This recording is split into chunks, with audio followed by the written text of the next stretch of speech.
একটা হাদিস মনে রাখবেন, যে ব্যক্তি এক ওয়াক্ত নামাজ ইচ্ছা করে ছেড়ে দিল, নামাজ পড়বো না, আমার পড়লেও হয় না পড়লেও হয়, ফাকাদ কাফারা, সে ব্যক্তি কুফরি করলো।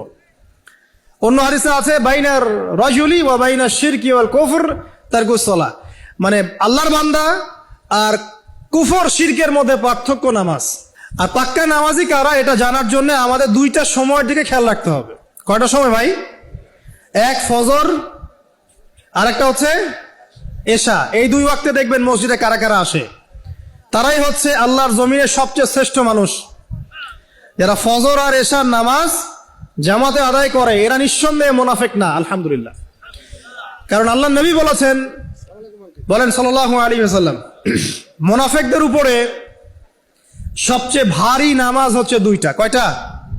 এক হচ্ছে ফজর, আর একটা কি? এশা।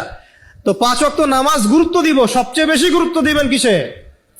ফজর এবং এশা। এই ফরজ নামাজ যখন আপনি ঠিকঠাক পড়বেন, এখন মুসলমানের খাতায় নাম আছে, নামাজ ঠিকঠাক নাই, মুসলমানের খাতায় নাম নাই তো। আর কিয়ামতের মাঠে সবার আগে কিসের হিসাব হবে ভাই?